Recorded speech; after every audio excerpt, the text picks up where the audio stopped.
I make a start, thank you. Welcome everybody to our superannuation investment seminar for September 2025. We have a great array of speakers tonight. My name's Shane Morgan, I'm a partner at Cutcher & Neal. For those of you that don't know Cutcher & Neal, we've been around over 70 years. Since 1953, and hopefully you'll get a bit tonight, we've been providing comfort and clarity in our clients' financial futures. We have locations in Newcastle, North Sydney, Brisbane, and as of July this year, in our merger with BBB Partners, in Melbourne as well. So it's been a pretty busy year for us. It's been a pretty busy year superannuation and investment-wise. Always changing the superannuation space, whether that's through inaction or whether it's through changes in legislation. And for Wade and Ryan, at least, there's certainly always change in the investment markets. At Cutcher & Neal, we don't just do superannuation and investment, of course. We have a bunch of accountants and tax experts, as well as business services, cloud accounting, finance, risk insurance, and of course, wealth management. More recently, we've come up with our core values that we use in all of our career reviews, and it's basically how we gauge each other and how we deal with our clients. And they are, as trusted advisors, always innovating, need to be always innovating and looking for more efficient practices, working as true professionals, working stronger together, and life beyond Cutcher as well. So as I mentioned, tonight's forum will be 4 speakers. We're going to have 2 speakers talking about superannuation and superannuation strategy. We've got Catherine Parker with a superannuation update, and then we've got Sam Arnott with the ongoing Division 296 or $3 million limit issue and talking through the latest on that. And then we've got our investment experts. So we've got Wade with the economic update and Ryan Thompson from an investment update. For those online, please feel free to put your questions into the chat. For those in person, we will have questions after each speaker, and then of course questions at the end for any of the speakers. And we'll have a roving mic as well. So instead of yelling out, we'll have a roving mic come round to you for your questions, Robert. Okay, without further ado, I'd like to introduce Catherine Parker for a superannuation update. Catherine's an associate in our superannuation team and a superannuation specialist that joined our team in 2012. With a wealth of knowledge and experience, Catherine takes a hands-on personal approach to ensure our clients have the very best plans from the very beginning. Please welcome Catherine Parker.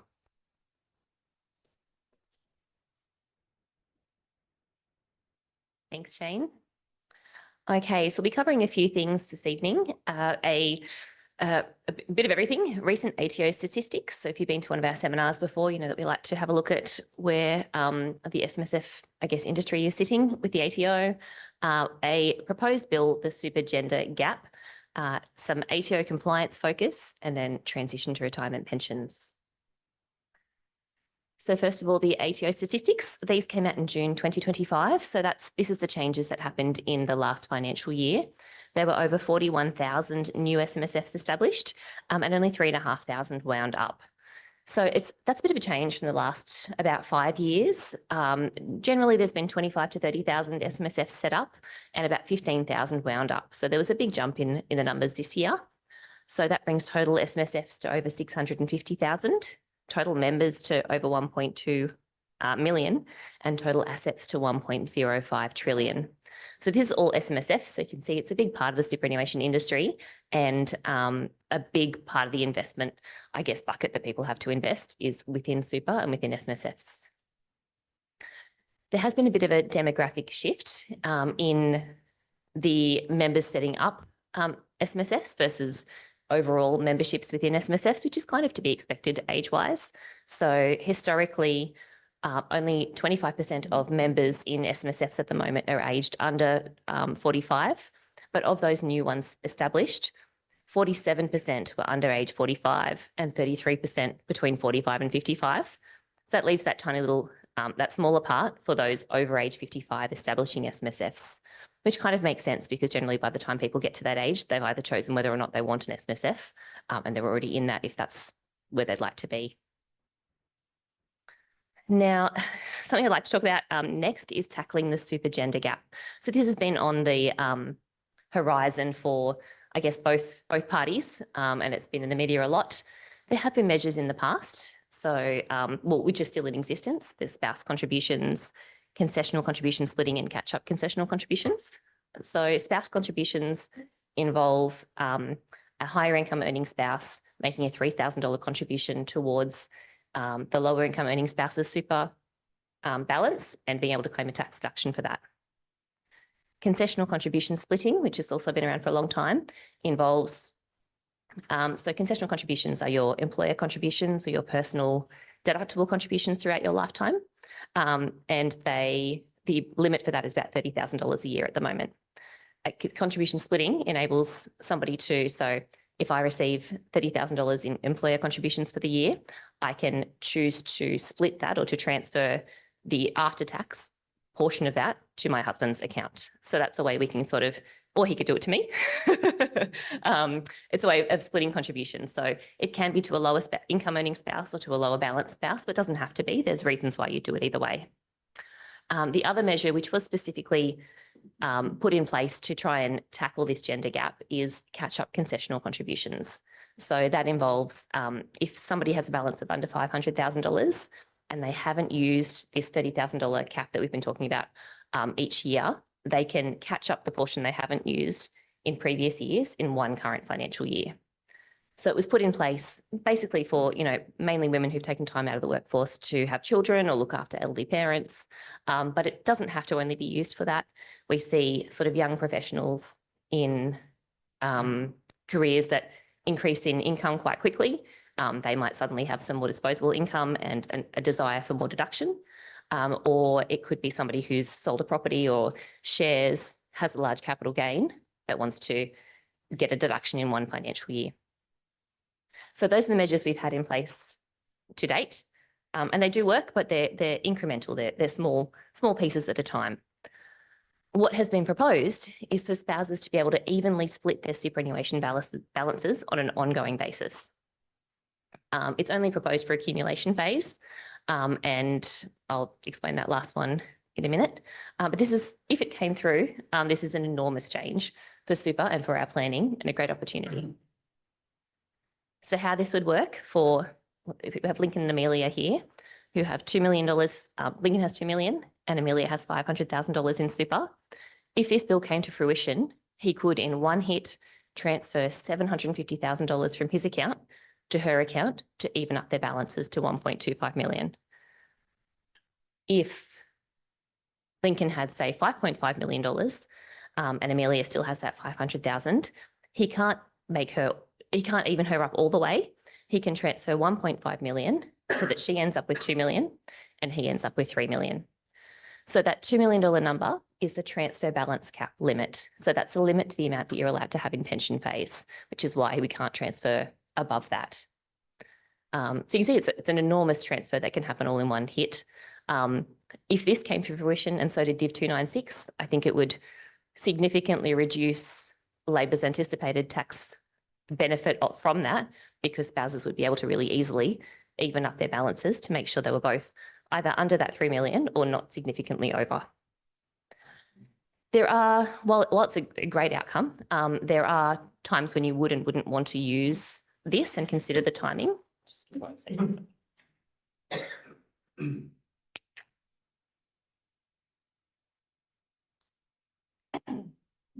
Sorry about that. So in this case, currently Lincoln has the $5.5 million, so he's not able to make any non-concessional contributions. Amelia at $500,000, because she's under the total super balance limit of $2 million, she's still able to make non-concessional or after-tax contributions. So if they had other money outside the superannuation system, or if they were expecting inheritances, or if they had assets they might sell and want to put into super, doing this transfer at this time would stop them from putting new money into the superannuation system. So while it's a great way to even up balances, you've really got to think about the timing. The opposite in this case, at the moment, because Lincoln already has $2 million, he's not able to make any non-concessional contributions, whereas splitting those balances and bringing them both under that limit gives them both opportunity to make contributions in the future. So yeah, basically it's just, we need to really think about when and how we're doing this, but if it came to fruition, it's a great planning opportunity. The other thing you'd really want to think about is the different ages of members and future access. So if we have a husband and wife that have an age difference of, 10 or more years, and they're both planning to retire when that first spouse is able to access their super, you'd want to make sure that there's enough super accessible for both of them to live on for that 10 years before the next spouse can access their super.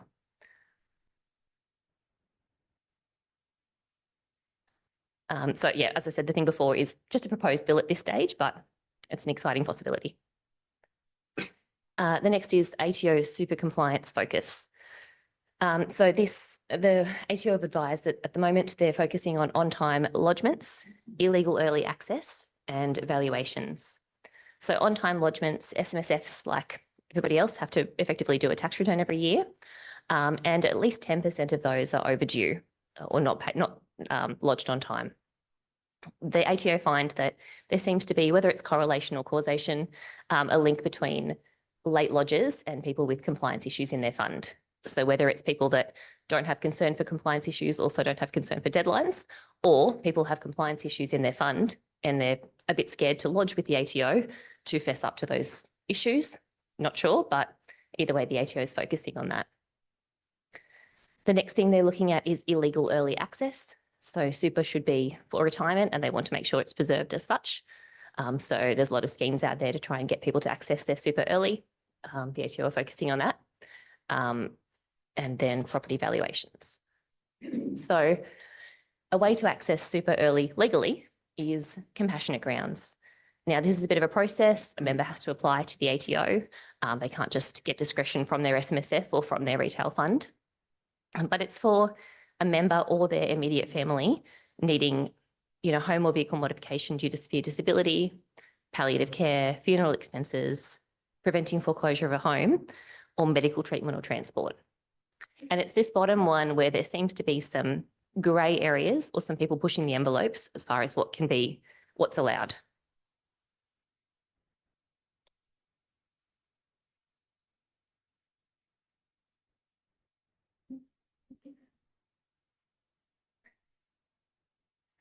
So there has been a push in the past. It's been in the media a lot, but less so these days about, I guess, brokers advertising that people could get money out of their super to pay for cosmetic treatments, for dental procedures, for things that aren't necessarily, life-threatening or causing people pain.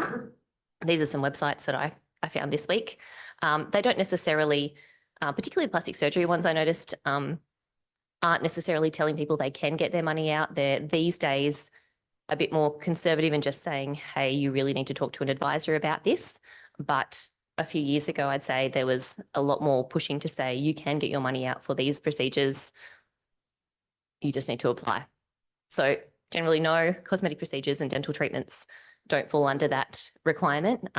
Needs to be a life-threatening illness to alleviate acute or chronic pain or to alleviate acute or chronic mental illness. So that's not to say that there aren't dental treatments and things that plastic surgeons do that don't fall into those categories. I'm sure there is, but it's not for general cosmetic enhancement. And the ATO have really been focusing on that and cracking down on people applying in that way. The last thing I'm going to cover that the ATO are focusing on is valuations, so property valuations.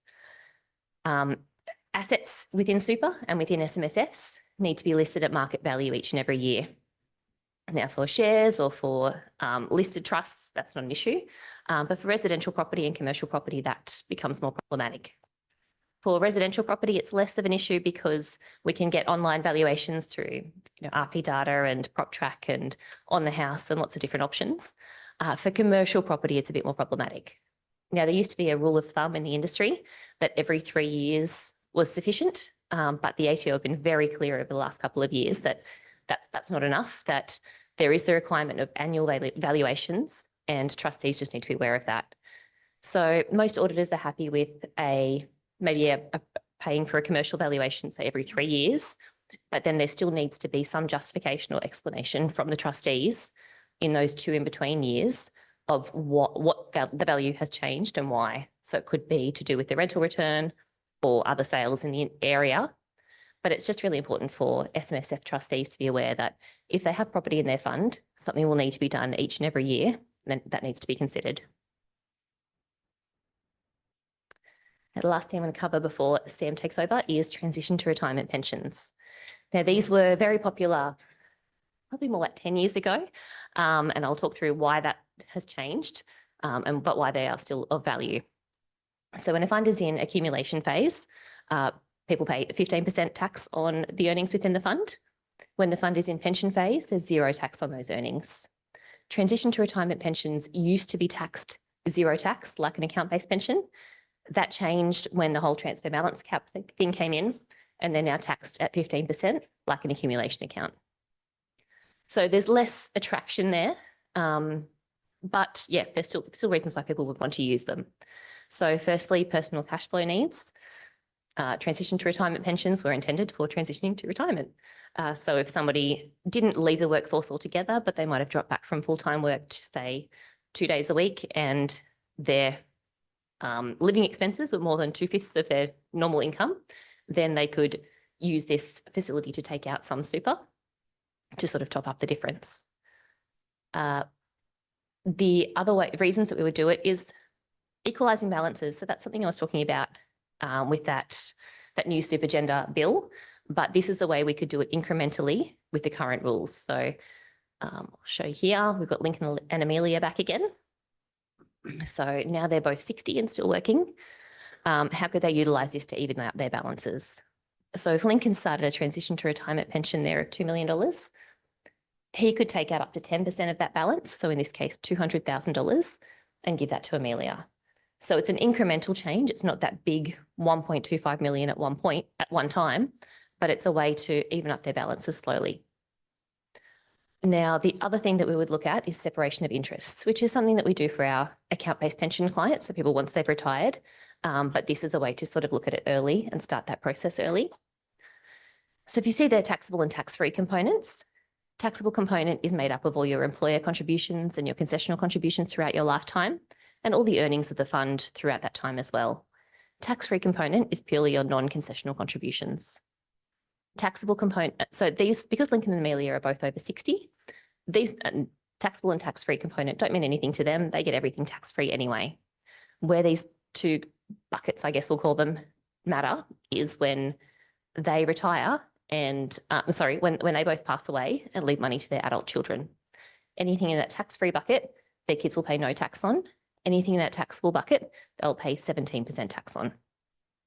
So a lot of the work we do in account-based pensions and that we can start to do in transition to retirement pensions is move money from that taxable component where the kids will pay 17% tax to that tax-free component.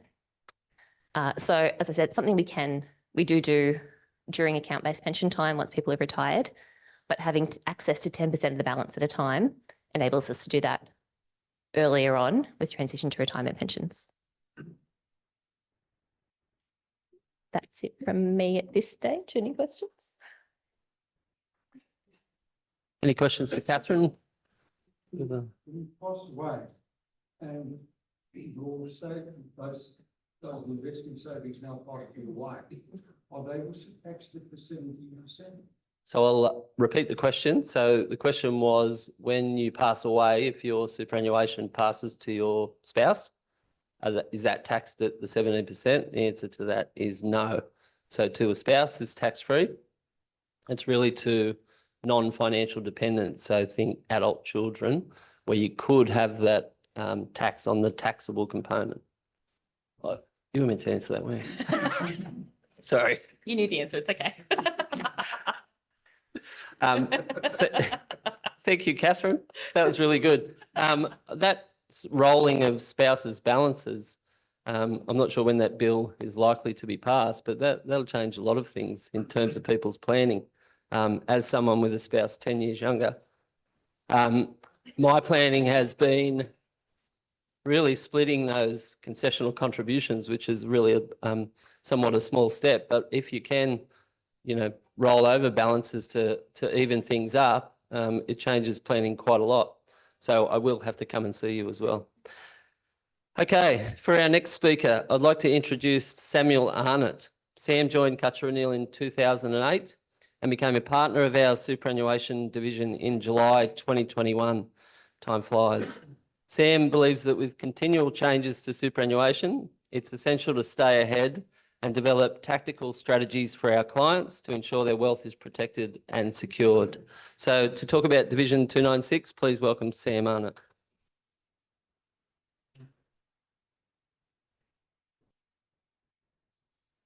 Thank you, Shane, and thanks everyone for joining us tonight, whether in person or online. So only 2 weeks ago, I had a doctor's appointment with a new doctor and came up, I was an accountant specialising in super. The doctor then explained Division 296 to me.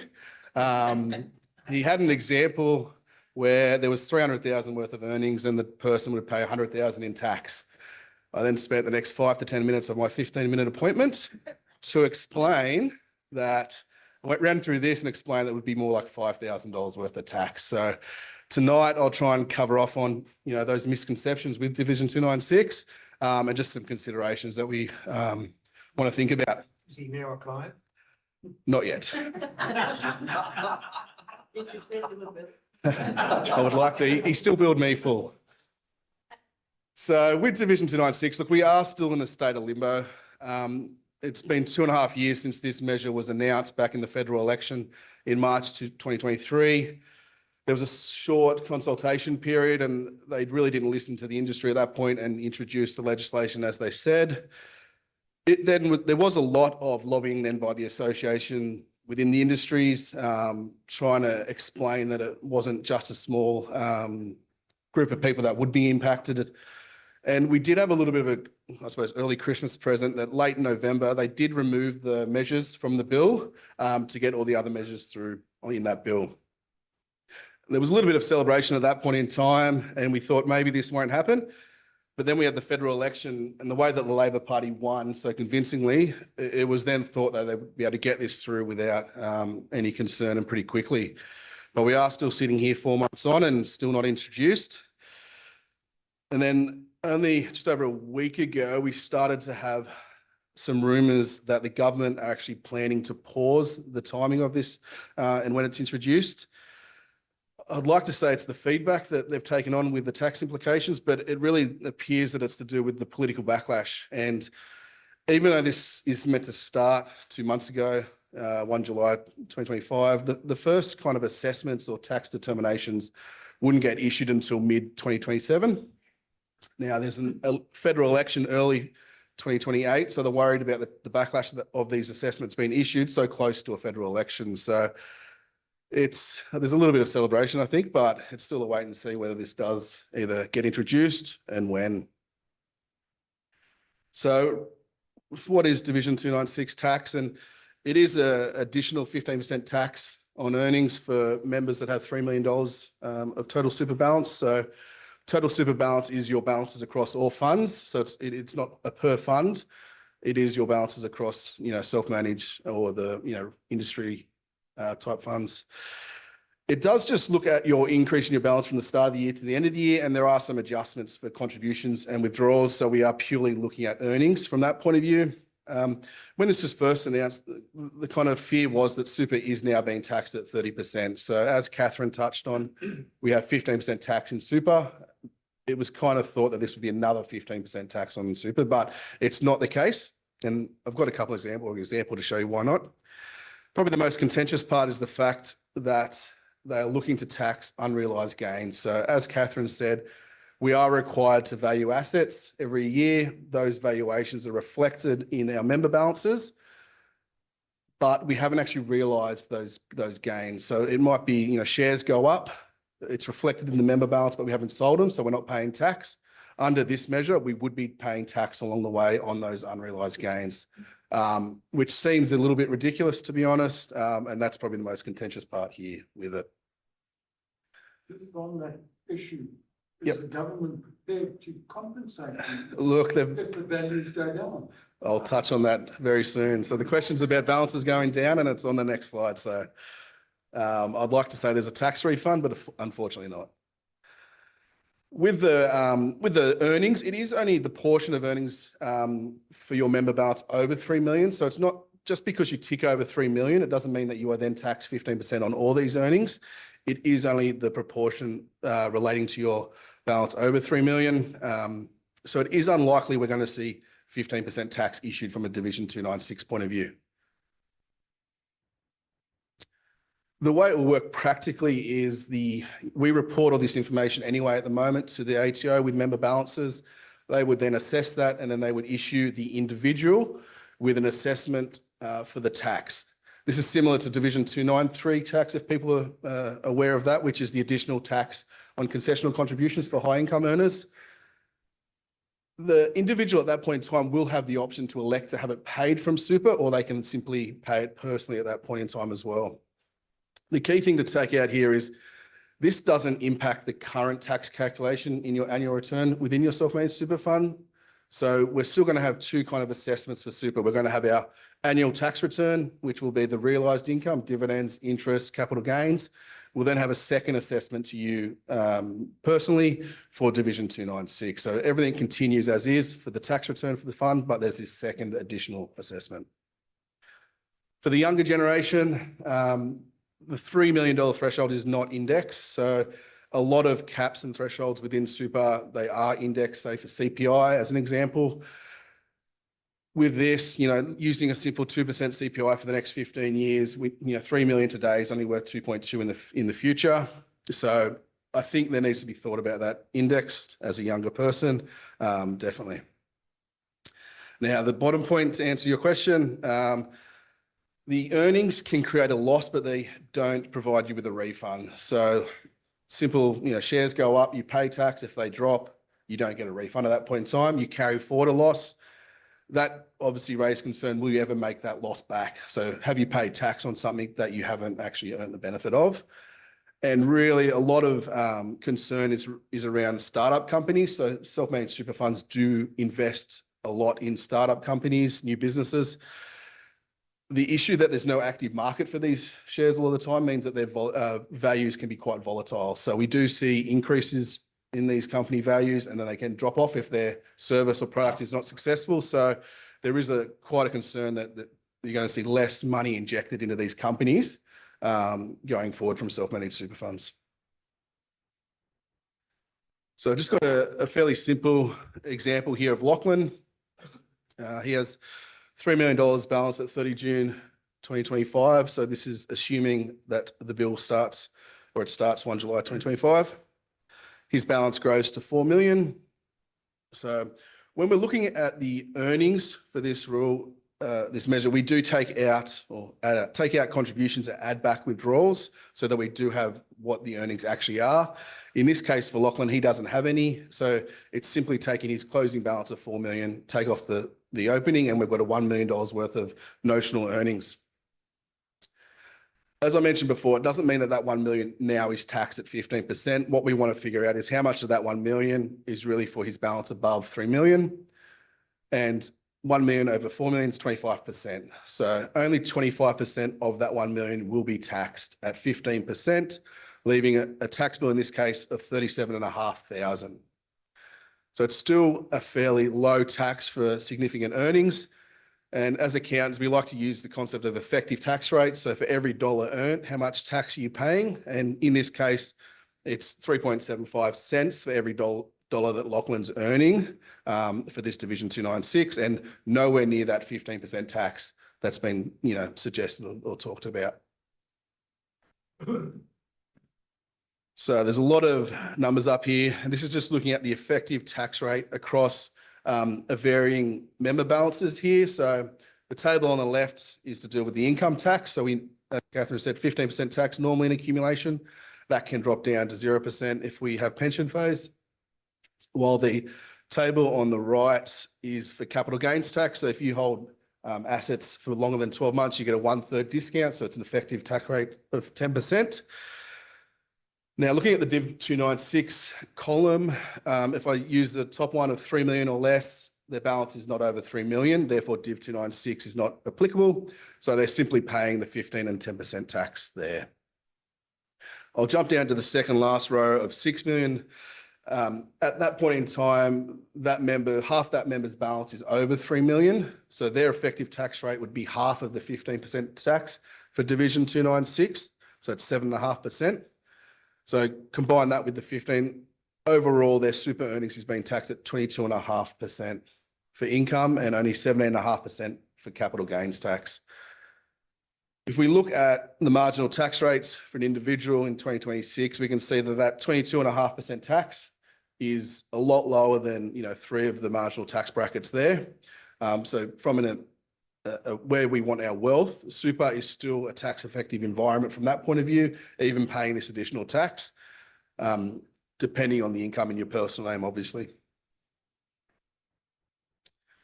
So I ran a little bit of a scenario here looking at if 1 million is invested in your super fund versus personally, what's the cumulative tax payable in either scenario? In Lachlan's scenario, he's got 4 million. If we take that 1 million out and invest personally, what's that look like versus in the fund? I've just used 5% earnings, so income, whether it's rent, interest, dividends. We've got 5% capital growth on that 1 million. They're going to sell the investment after 15 years. We're assuming no other personal income. So he does get the benefit of the 0% and 16% tax rate there for a few years. And for the super fund, we have included the 15% tax and the Division 296 here. So anything above the line there, the positive numbers, we can see that means that the super fund has paid more tax than if it was invested personally. And then the negative at the end means that we're better off in the super fund because outside we've paid more tax. So what it does show is that as we just have income for the first few years in a personal name, we're not getting taxed on that 5% growth personally, but we are just paying the marginal tax rates on income. Now, as that 5% income grows, you are going to creep into the 30%, 37%. Whereas for the super fund, we are paying a little bit of tax on that growth each year. So we are paying tax along the way a little bit more. But once we get to year 8, the earnings outweigh the tax on the earnings personally do start to outweigh the tax in the fund, and they do come down. But the biggest event is the CGT once you do sell the investment. So what it works out to be about $140,000 worse off by taking the money out investing personally versus having it in your fund, where we know the CGT is going to be taxed at 10% plus Division 296, not creep into the 45% bracket there. So it is a simple scenario to run, and it does look at the big impact here is capital gains tax. I've got a consideration later about what assets we want where ultimately. So if we're caught by this, what options do we have?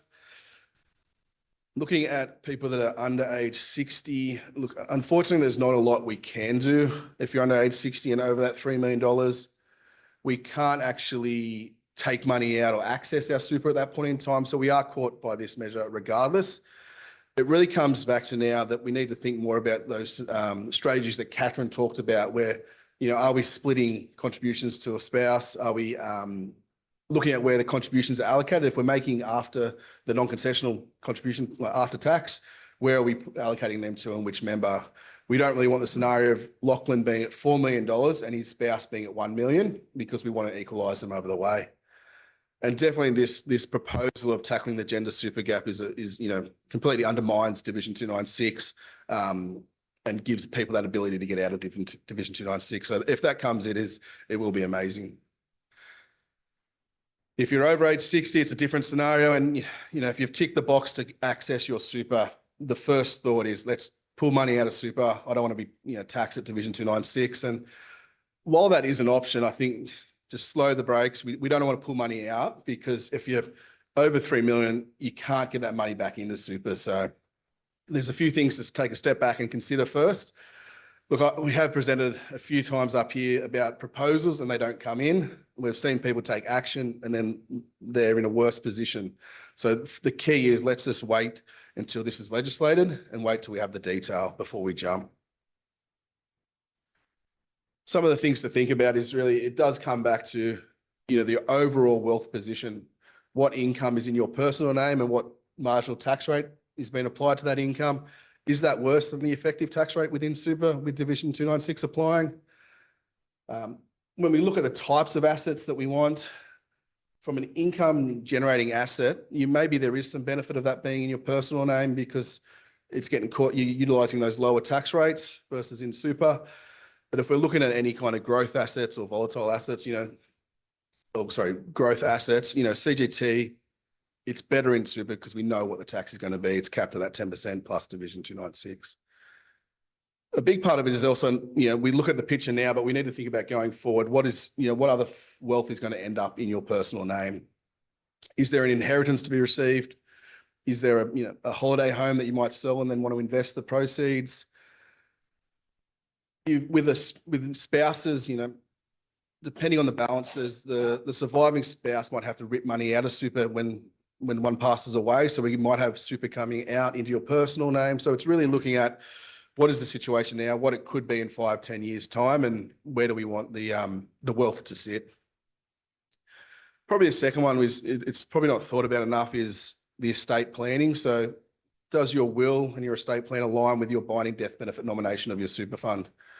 So if we have a second marriage, maybe your super is directed to kids from a prior marriage, maybe your will has a certain asset going to a certain son or daughter. Let's just making sure that if we move assets into different locations, does it still end up in the right location on death?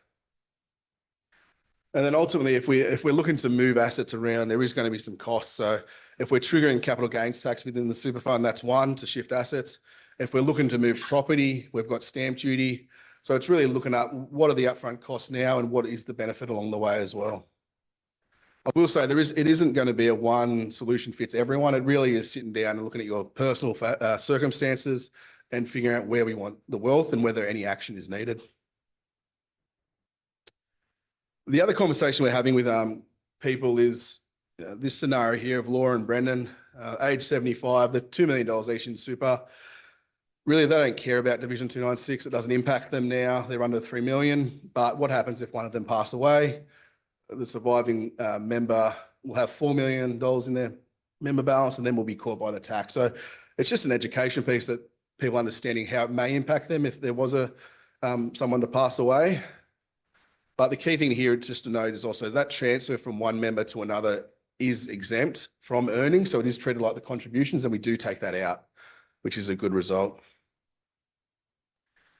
Now, I have used this slide before, so some of you may have seen it, but really, what do we want to do now? And it is doing nothing right now until we have that legislation approved and once we know what we're dealing with. For me, it's just making sure you understand how it impacts you and maybe what options you might have, but we don't want to take action now and then this not come in or you've been in a worse position going forward. So unfortunately, it's 2.5 years later and we're still in limbo. Hopefully, we don't have to talk about this again and it doesn't come in, but we'll wait and see from that point of view. Is there any questions at all? Perfect. Thank you. There was one question online, but once again, I can answer it. And that question was, is it $3 million per fund or is it per spouse? And the answer is it's per member. So if you did have $2.7 million each, then you're not troubled by these provisions. All right, thank you, Sam. I'd now like to call Wade Johnson for his economic and market update. For those that don't know, Wade joined Cutcher & Neal Investment Services Division in 2014 and was appointed an associate of the firm in May 2018 and then partner in 2020. Wade's a commerce graduate from the Uni of Newcastle, holds a diploma of financial services in financial planning, and is an accredited derivatives advisor. Sounds good. Wade has over 10 years experience or more working in financial services across a range of accounting and investment advisory roles. Please welcome Wade Johnson.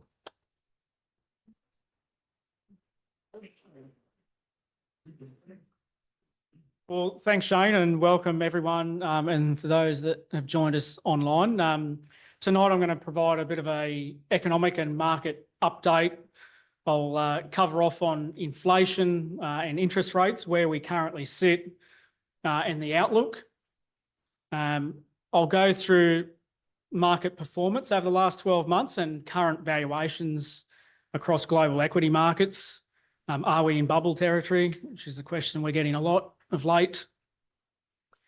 I'll discuss the hot topic of artificial intelligence and the opportunities that we're seeing in that regard, and then finish off on US tariffs. My colleague Ryan Thompson will then cover off on Cutronell's investment philosophy and process, go through some of our portfolios, give some stock examples, and touch on our performance. Ryan and I are happy to take Q&A at the end as well. Before I touch on inflation and interest rates, I thought it would be worthwhile just to add this slide in. There's a lot of market headlines at the moment. Wake up, turn the TV on, open the newspaper. It's on your phone, and there's a lot of doom and gloom in headlines, whether it's Trump and tariffs, geopolitical events, markets at all-time highs, and as the middle one says, stock market, is it in a bubble? But we just need to remember that it's headlines that sell newspapers, and we do need to sift through the media noise and understand that it's not all bad news. And global market conditions over the last few years have been quite resilient. The economic data and underlying company fundamentals continue to look okay at this point. Just looking at global inflation rates, as the chart shows, over the past few years, levels have moderated and now sit mostly within central bank target ranges. We will see some spikes from time to time, as we're seeing in the UK at the moment. But as a whole, inflation is back to target. It's under control, and that's good news for interest rates, good news for economic growth, and good for financial markets. So as a result of inflation that is now under control, we're now in the middle of a global interest rate cutting cycle. It was only just last night that the US Federal Reserve cut rates by 25 basis points, first time in 9 months, and they have flagged continued cuts to come over the period ahead. RBA, likewise, we are expecting the RBA to cut again before year end and into 2026. And this is positive for consumers from a spending and investment point of view. It stimulates economic growth, but it's also positive for investors. And what a low interest rate environment typically does is support equity markets and support property markets. What it does also mean is that savings in cash and term deposit accounts need to be reallocated if you're looking for the same rate of return that you have been enjoying over the last few years. So a 12-month term deposit rate not too long ago was achieving 5% return. As it currently stands, you're looking at about 4.1% on a 12-month term deposit. And then as the RBA cut again this year and into 2026, those term deposit rates will have a 3 in front of it. So what that means is that some investors will look at reallocating their capital, and that can flow into bond markets, government bonds, corporate bonds, into equity markets, and into property. And despite all the market headlines at the moment and over the past 12 months, with Trump and tariffs and geopolitical events, it has been an attractive time to be invested. And this chart shows the ASX 200, the S&P, the US S&P 500, and the stocks Europe 600 over the past 12 months. And these indices have added between 10 and 20% in performance.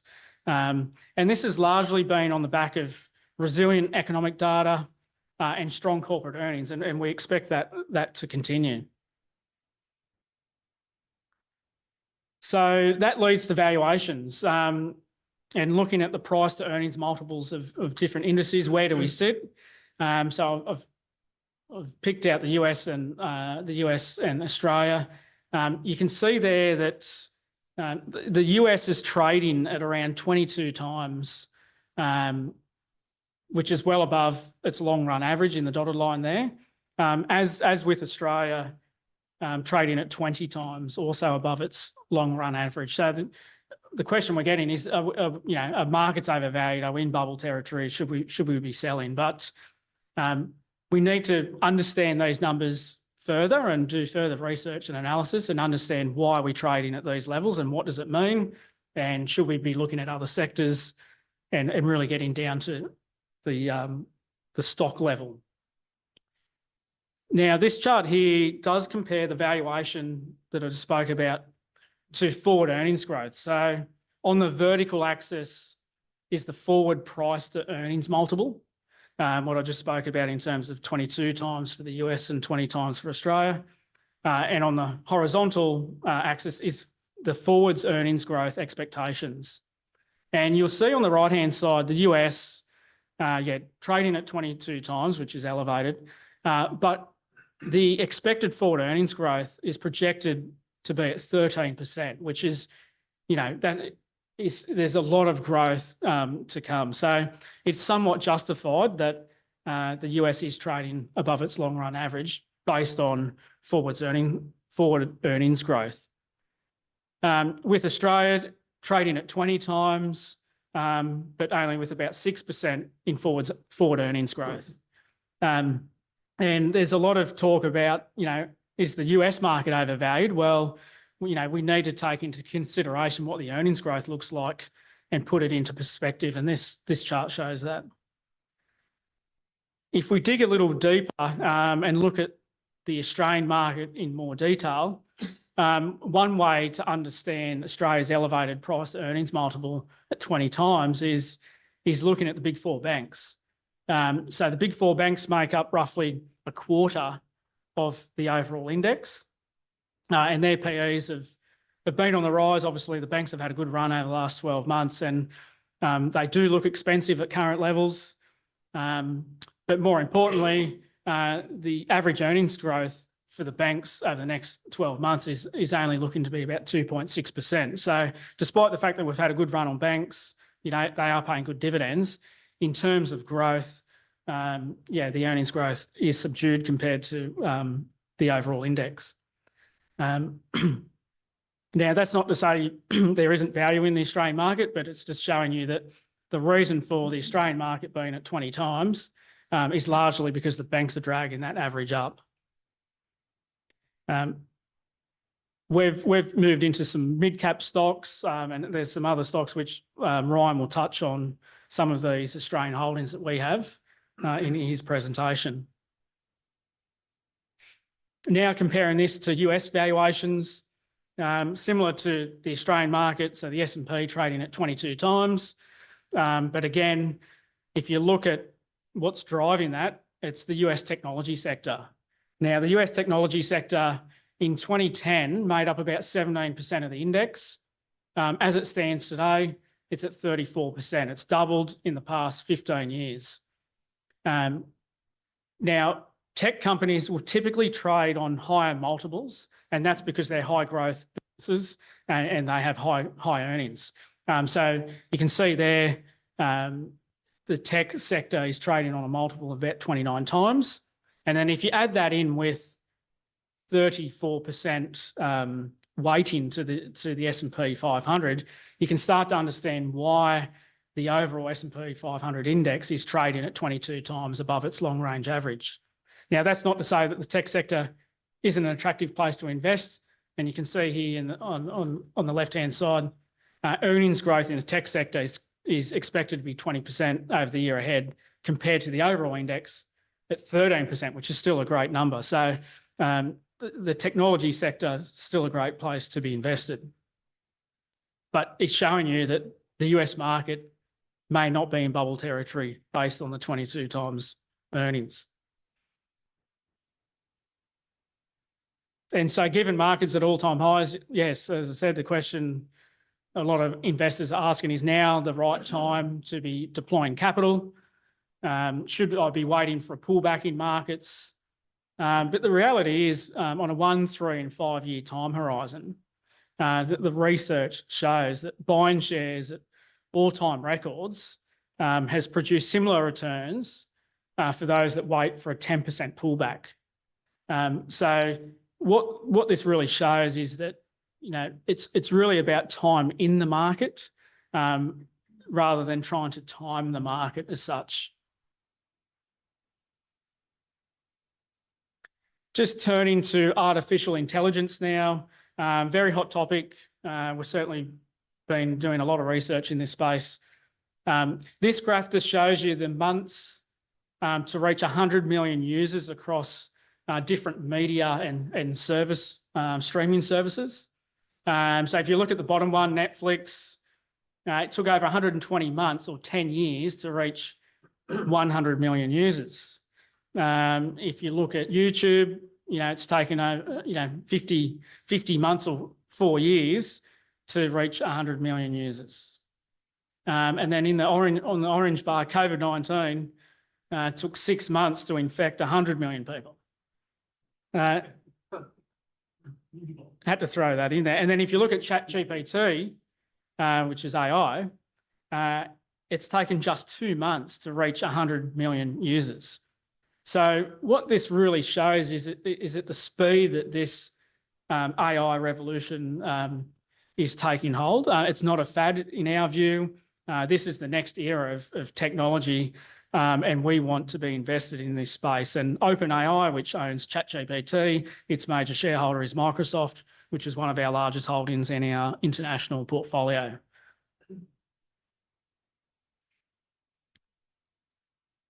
And the amount of capital expenditure that's been spent on AI by big tech, shown in this chart, is amazing. It's big tech are putting their money where their mouth is. If you're not spending enough, it's seen as a negative from a competition perspective. Apple somewhat falls into that category. And the US spend on AI over the period ahead is estimated to be 2% of US GDP. So again, it's a growing area. We expect it to continue. We feel like there's a lot of opportunity here. And we're certainly doing a lot of research, as I said. The benefits are starting to come through. Currently, total annual revenue in AI generated is about 19 billion. But you know, there's a lot of indirect monetary value in AI that it's arguably much higher than that. And it is difficult to measure because big tech effectively incorporating this technology into their existing product ecosystem. And finally, on Trump 2.0 and tariffs, look, the baseline scenario where if all current tariffs are maintained, the effective rate of 17.4% will be the highest since 1935.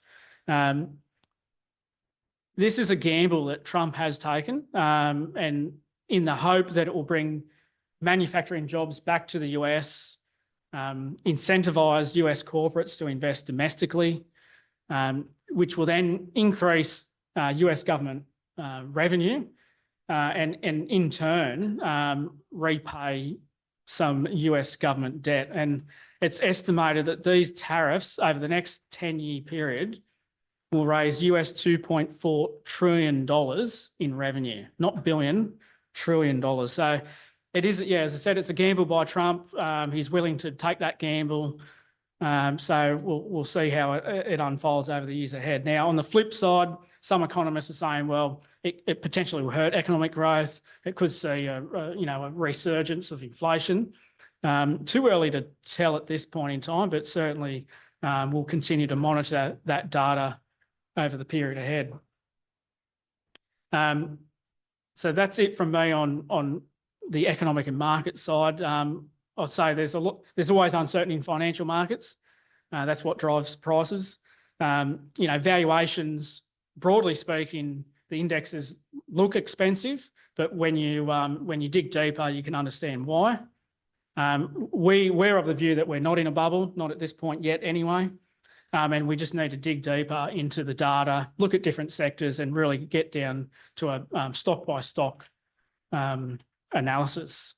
And for us, AI is here to stay. So again, it's some exciting times ahead, which Ryan will touch on. And with that, I'll pass over to Ryan, who will touch on our investment portfolios and performance and our investment philosophy and process. Over to you, Ryan.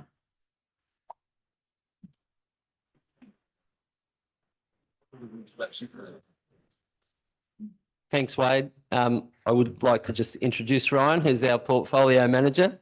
Ryan joined Cutcher & Neil as portfolio manager in January 2023, with over 20 years experience in managing multi-asset investment portfolios, specialising in fundamental equity analysis. Ryan holds a Chartered Financial Analyst designation and is chairperson of the Cutcher & Neil Investment Committee, which oversees clients' Australian share, international share, fixed income and cash exposures. Please welcome Ryan.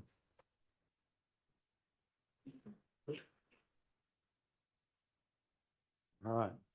Thanks, Shane. Lucky last. Here we go. All right. All right. Tonight I'll take everyone through a quick performance update. I'll go through our investment philosophy and process, as Wade said, as well as our equity and fixed income portfolios, and then we'll be happy to take questions at the end. I thought I'd start with performance for a change. Normally, a lot of fund managers will present this at the end, but we'll try this for a change. So these are our multi-asset portfolios, or what we refer to as our investment option portfolios. They contain all the assets, so Australian shares, international shares, fixed income, alternatives and cash, and it obviously in different proportions depending on a client's risk profile. Needless to say, we're extremely proud of what we've been able to deliver to clients over the last few years, and I'll just provide a comparison of that now. So using our balanced account as an example, typically a balanced portfolio will have 60% growth assets, so that will contain Australian shares, international shares, and then 40% defensive assets. So you think fixed income and cash as part of a balanced account. And you can see there against a select few of our industry fund peers that we've managed to outperform over the last 1, 3 and 5 years. So very pleased with what we've been able to deliver for clients over that time. Digging into our single asset portfolios now. So these actually feed into what I just referred to as our multi-asset portfolios. Again, we're proud of what we've been able to deliver. Over the last 12 months or the 1 year time frame there, for the Australian share portfolio, we managed to outperform the ASX 200 by over 1%. Similarly, in the international share portfolio, we were able to outperform the MSCI World or global equity markets by close to 4% over the last 12 months. And the other portfolios have performed as well. The positive impact portfolio has fared really well compared to our peers, and our fixed income portfolio has also performed in line with expectations. Now, switching to the poll. This is the second time I've done it, so hopefully it works again. It's an anonymous poll. The question is, what do you want most from your investment portfolio? So for those that don't mind and have their phone handy and able to take out the camera on their phone and scan the QR code, it's a simple poll that'll take us 15, 20 seconds, but interested to get everyone's response for those willing to participate.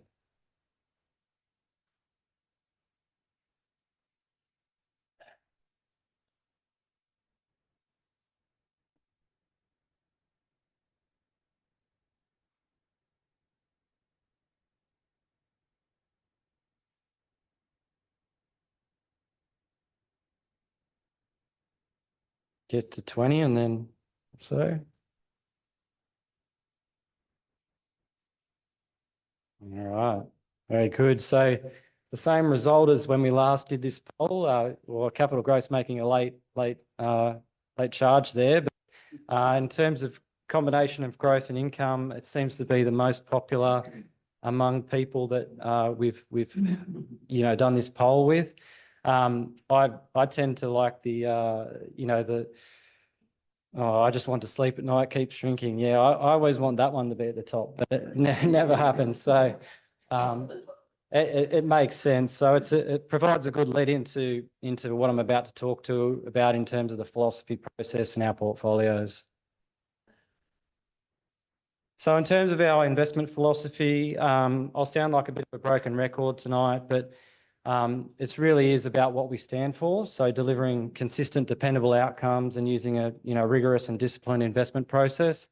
For us, equities are all about long-term growth, and we tend to focus on high quality, growing companies within our equity portfolios, and I'll touch on that shortly. In terms of the fixed income portfolio, we really view that as the defensive component of client accounts, providing capital stability and regular income. Working through our equity portfolios now. So we have three. They're all direct equity portfolios. We do invest in ETFs from time to time to get specific exposures, but we don't tend to invest in managed funds in these portfolios. We take a direct equity approach. In terms of the top two, the Australian share and international share portfolios, they're what we'd refer to as our traditional portfolios.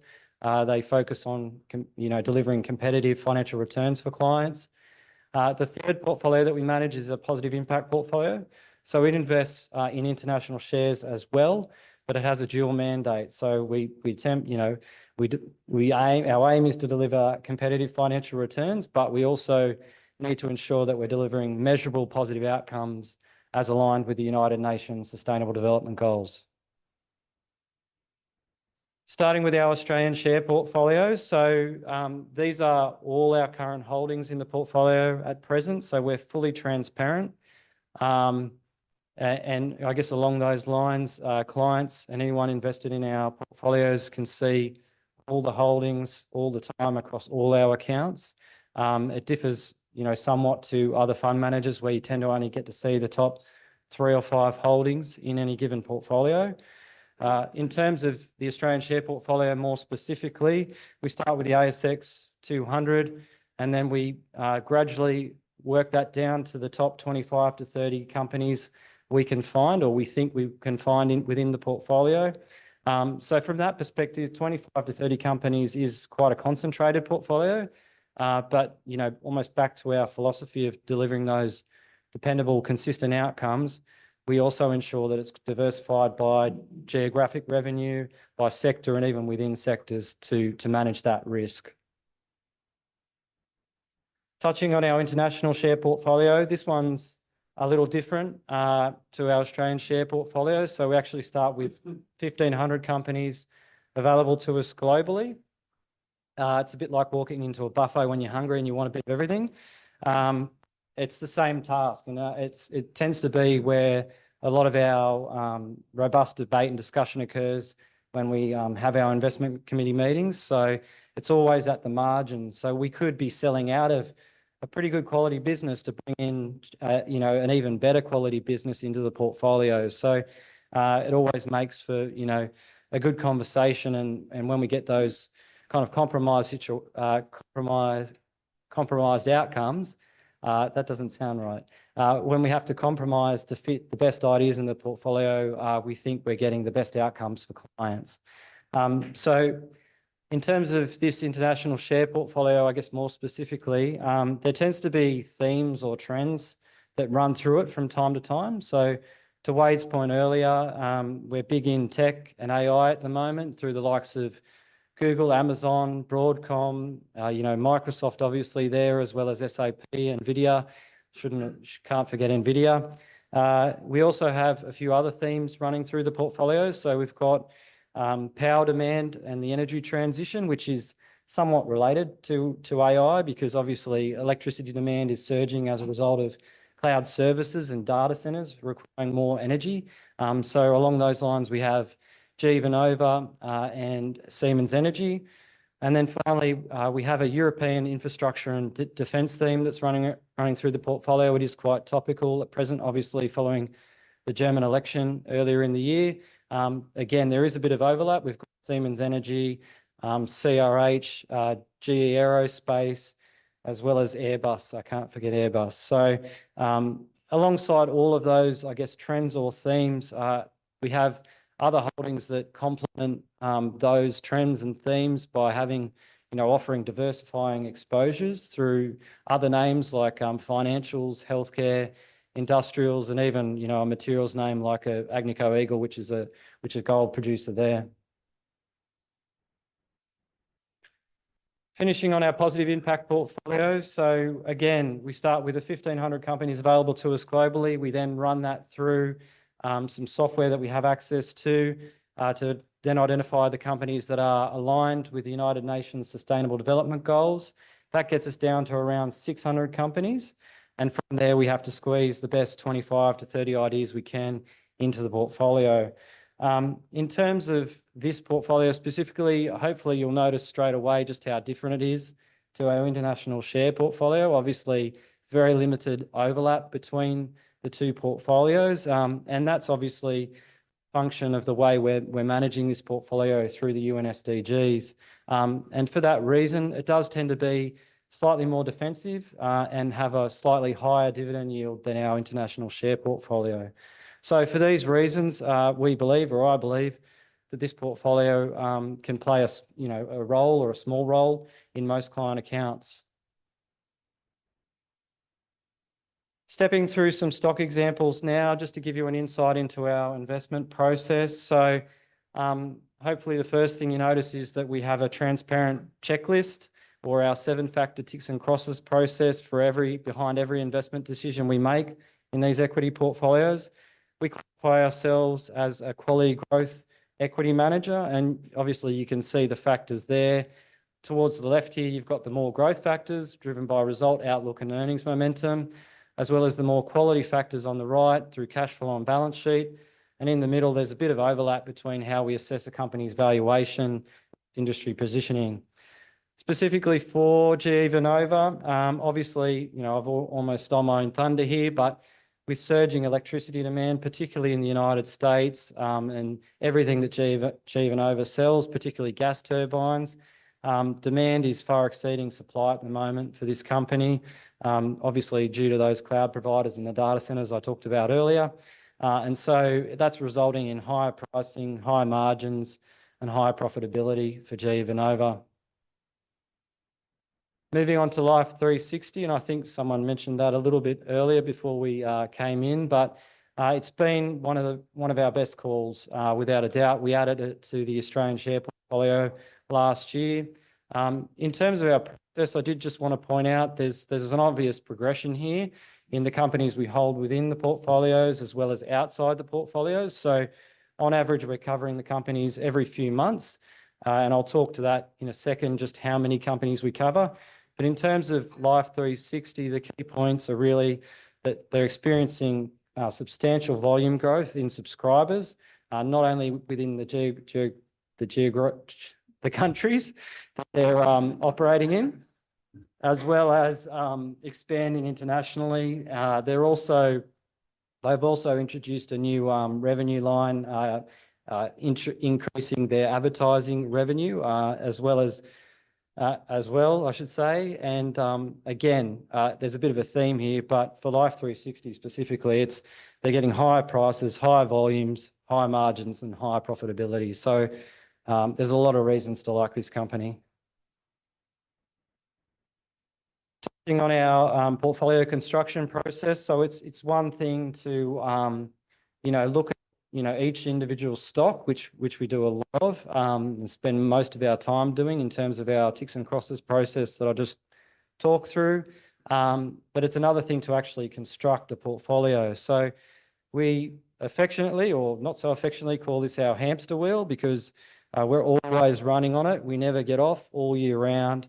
And the reason I say that is because we're constantly covering the company results that you can see there. So typically we'll cover 80 to 100 results per quarter per portfolio. So that'll get us well over 1,000 company results that we're covering each and every year. In terms of working our way through that wheel, obviously we're working through those 80 to 100 companies or results per quarter per portfolio. We're identifying the companies outside the portfolio that look new and interesting. They become buy ideas.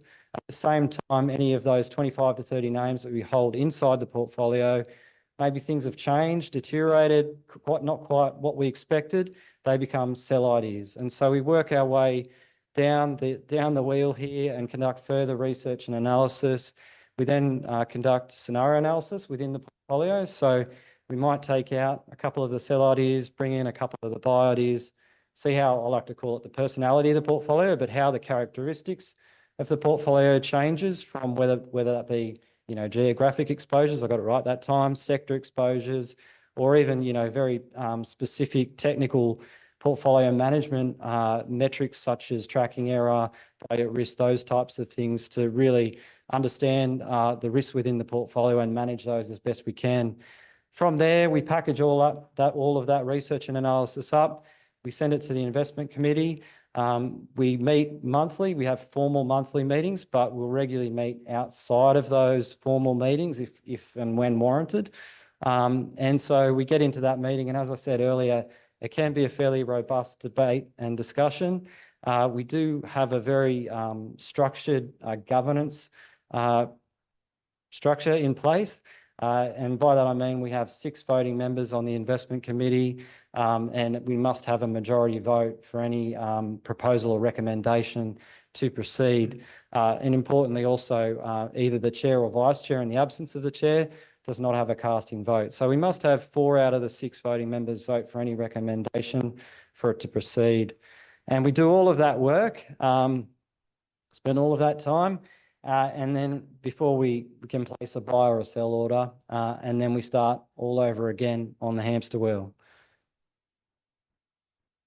Switching to our fixed income portfolio before we close, really the bold text does say it, or maybe I shouldn't have put so much text on this slide. Really it's about focusing on high quality bonds and managers within the portfolio. We invest in investment grade or better bonds and managers within the portfolio. We don't invest in any unrated or non-rated bonds in this portfolio. And we do have an income target or goal. So we aim to get at least 2% more income than the prevailing 12-month term deposit rates within the portfolio. And obviously, to Wade's point earlier, the RBA has been cutting rates and those term deposit rates have been coming down as well. And just to reiterate, really, for us, this portfolio needs to play the defensive role in your portfolio, generate steady income and provide that capital stability that we think you need in terms of any volatility that's experienced in equity markets. Digging a little deeper, so this actually puts it into context and provides some numbers around it. So our current annual yield or income yield or running yield interest rate is 6.21% in this portfolio. Is as of a few days ago, the average 12-month term deposit rate is 3.89% at the moment. So we're achieving that goal of 2% above the available term deposit rate. Obviously, that's so to give clients and people the incentive to invest in our fixed income portfolio instead of locking up their money in a term deposit for 12 months and achieving a lower rate of return. The credit rating there at the moment, we're slightly above investment grade, and on the left-hand side of the slide, it breaks down the makeup of the portfolio at the moment. So 64% invested in direct bonds in the Australian market, and then beyond that, we take diversifying exposures in managed funds, and that's specifically where we want very specific exposure to a geographic exposure, so whether it be the United States or Europe, or other sectors or different types of bonds, so floating or fixed rate bonds. And we do that to enhance the diversification in this portfolio. Just a quick recap, I guess it really important to emphasise really what we stand for, and I wanted that to come through in my presentation tonight, that we are aiming to deliver consistent, dependable outcomes for clients by using our disciplined and rigorous investment process. So with that, really appreciate your time, and Wade and I would be happy to take any questions.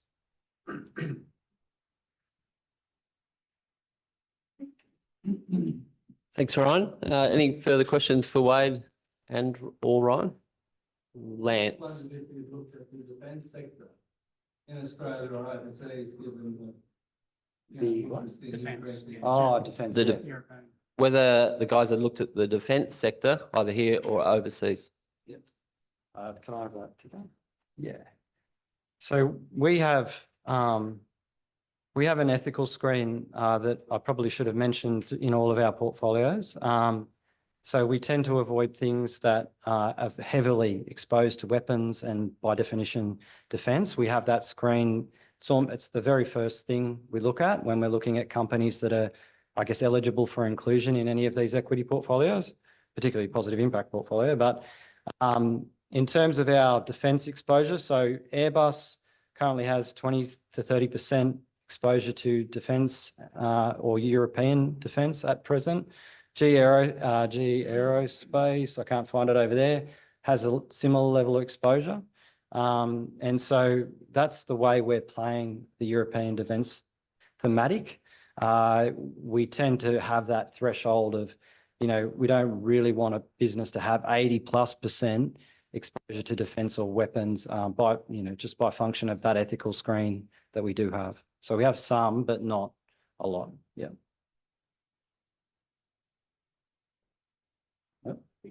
That's fine. Oh, sorry. Can I ask a question? So when you say an ethical screen, who decides, what your ethical screen is? You know what I mean? Sorry, who decides that? You know what I mean? Like at the end of the day, you're out to make money for people, and no offence, if you can make money in defence, but you make a decision, who makes that decision? And why? And what's the basis of it? It's been a long running approach of the firm. I can honestly say that. And it's really about avoiding what's referred to as, I guess, the sin industries. So, whether it's sin industries, yeah. So Alcohol, tobacco. We tend to avoid those industries of alcohol, tobacco, gambling. From the ethical screen, we are utilising the United Nations Sustainable Development Goals to help with that, but we tend to avoid, alcohol, tobacco, gambling, weapons. Rightly or wrongly, Bob? Good question, Bob. Okay, ladies and gentlemen, thanks for attending tonight, and those online, thank you very much for your attendance as well. For those here, please join us, and definitely some staff members here to help you with your own questions if you do have that. Thank all our speakers tonight, and please fill in the feedback forms either on your chairs or using that QR code. Thank you very much.